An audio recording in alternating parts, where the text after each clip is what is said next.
नमस्कार, मैं हूं मृत्युंजय कुमार झा और कमोडिटी सुपरफास्ट में आपका स्वागत है। शुरुआत करते हैं गोल्ड और सिल्वर से, क्योंकि यहां पर गिरावट बढ़ गई है और इस वक्त एमसीएक्स पर चांदी में करीब करीब 900 रुपए की गिरावट है और भाव 56,850 के स्तर पर है और गोल्ड की कीमतों में भी 200 रुपए से ज्यादा की गिरावट है। तो वंदना भारती हमारे साथ जुड़ी हैं एसएमसी ग्लोबल की। वंदना जी, बहुत बहुत स्वागत है आपका और दीपावली की बहुत बहुत शुभकामनाएं आपको। पहला सवाल तो यही कि ये गिरावट अचानक बढ़ क्यों गई है आज बुलियन में? मृत्युंजय जी, इसका एक कारण है, यहाँ पे कंज्यूमर कॉन्फिडेंस यहाँ पे खराब होके आने की उम्मीद है, निगेटिव आने की उम्मीद है और उसकी वजह से एक सेफ हेवन बाइंग जो है वो डॉलर इंडेक्स में बढ़ गई है। तो जो 111 के करीब था, आप देखेंगे इंट्राडे में यहाँ पे 112 से ऊपर है। तो वहां पे एक सेफ हेवन बाइंग आई है और उसकी वजह से निगेटिव कोरिलेशन होने की वजह से यहाँ पे आप देखिए तो गोल्ड सिल्वर में एक भारी गिरावट यहाँ पे आई है। मुझे लग रहा है कि प्राइसेस नीचे की तरफ 50,000, 200, 50,000, 100 की तरफ आएंगे और यहाँ पे सिल्वर की बात की जाए तो एक बार मुझे लग रहा है कि प्राइसेस 56,500 तक भी नीचे की तरफ सपोर्ट ले सकता है। अच्छा, तो आप कह रही हैं कि ये गिरावट और बढ़ सकती है क्योंकि डॉलर का इंडेक्स मजबूत हुआ है और इसका कुछ और निगेटिव इम्पैक्ट मार्केट के ऊपर दिखेगा, ये आप ध्यान में रखें। और 112 के ऊपर है डॉलर का इंडेक्स, उसका इम्पैक्ट हम इस वक्त सोने और चांदी की कीमतों पर देख रहे हैं। चलिए, ये तो बात हो गई बुलियन की। एक सवाल मेरा आपसे और, आपने कहा कि गिरावट बढ़ेगी, तो क्या इस भाव पर बेच दें या जो लेवल आपने नीचे का बताया है उस लेवल पर बाइंग की जाए?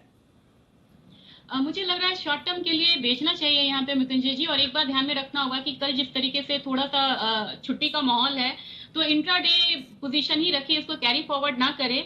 50,450 के करीब भी बेचते हैं तो छोटे टारगेट के लिए 50,300 के लिए यहाँ पे बेचें और जो स्टॉप लॉस लगाना होगा 50,550 रुपए का होगा। सिमिलरली मुझे लग रहा है कि सिल्वर में फॉल यहाँ पे ज्यादा आ गई है तो इसमें छोटा टारगेट के लिए ही सेल करें। एक बार 56,900 का लेवल तक के लिए यहाँ पे सेलिंग करें। इसके लिए स्टॉप लॉस लगाना होगा यहाँ पे 57,450 रुपए का। ठीक है। अच्छा, एक बात और, कच्चे तेल में आपके हिसाब से क्या करना चाहिए? अभी क्रूड का मार्केट आप देखिए कि आज बिल्कुल एकदम शुरुआती कारोबार से ही दबाव में है और अभी करीब 0.25% के आसपास की नरमी है। गिरावट बढ़ गई है कच्चे तेल में भी बुलियन के साथ साथ। तो क्या क्रूड की ये कमजोरी और बढ़ सकती है? क्या करना चाहिए? मृत्युंजय जी, मुझे intraday short to mid term यहाँ पे गिरावट लग रही है क्रूड ऑयल में। एक तो डेटा नेगेटिव आना है और 1 से 2 नवंबर जो मीटिंग है इसमें यहाँ पे 75 बेसिस पॉइंट बढ़ना लगभग तय है।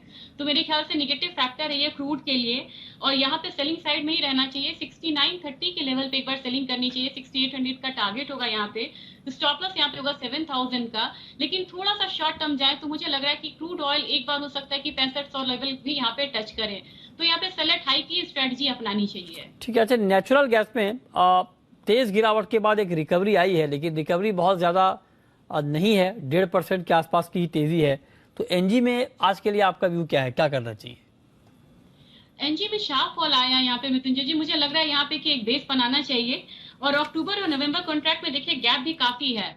कंटांगो में ट्रेड हो रहा है तो यहाँ पे नवंबर कॉन्ट्रैक्ट में मुझे लग रहा है कि 485 पे बाय करना चाहिए। 505 का टारगेट रखना होगा।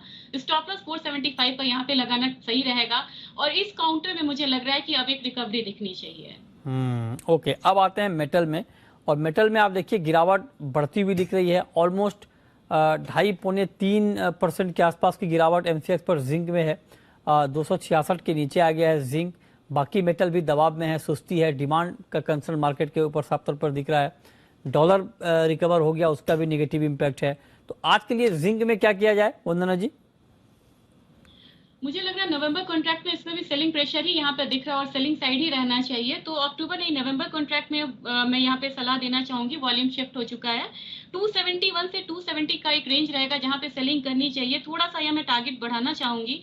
मुझे लग रहा है कि 267 तक भी प्राइसेस नीचे की तरफ आएंगे। स्टॉप लॉस 272 का लगा के चलना होगा और मुझे लग रहा है कि थोड़ा सा भी ये जो डाउनवर्ड पैटर्न है इस हफ्ते के लिए ही यहाँ पे पूरा कंटिन्यू हो सकता है।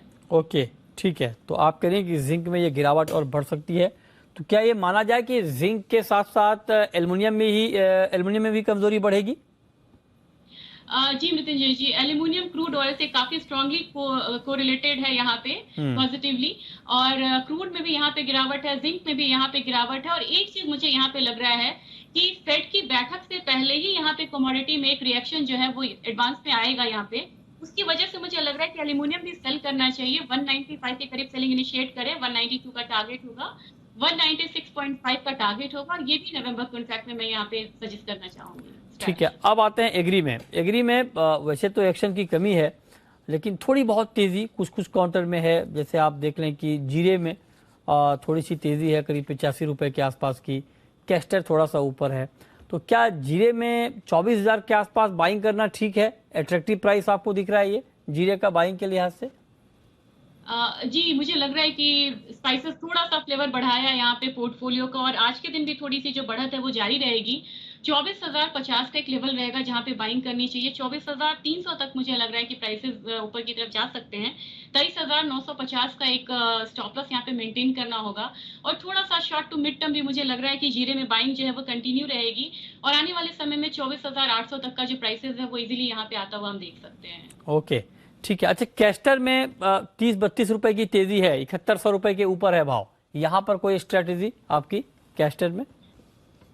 कैस्टर में मुझे लग रहा है कि एक रिवाइवल यहाँ पे आना चाहिए। 71.25 एक टेक्निकल लेवल है, अगर उसको क्रॉस करता है तो यहाँ पे बाइंग करनी चाहिए, और ऊपर की तरफ 7200 लग रहा है। नीचे मुझे लग रहा है कि एक बार 7,085 तक का जो है कि स्टॉप लॉस लगाना होगा, और ग्रेजुअली मुझे लग रहा है कि इसमें 72-75 तक के जो लेवल्स हैं वो दिखेंगे, और डाउनसाइड यहाँ पे थोड़ा सा, अपसाइड यहाँ पे थोड़ा सा लिमिटेड रहेगा क्योंकि प्रोडक्शन इंक्रीज की यहाँ पे एक्सपेक्टेशन है। अच्छा, एक सवाल वंदना जी आपसे मेरा ग्वार के ऊपर होगा। ग्वार का मार्केट दबाव में है, हालांकि गिरावट बहुत ज्यादा नहीं है, लेकिन फिर भी मार्केट दबाव में तो है।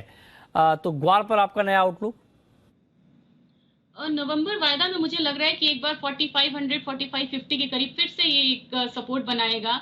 तो जो 1 से 2 दिन के लिए यहाँ पे ट्रेडिंग करना चाहते हैं उनके लिए यहाँ पे सेलिंग की सलाह रहेगी कि 4550 को टारगेट करते हुए सेल कर सकते हैं।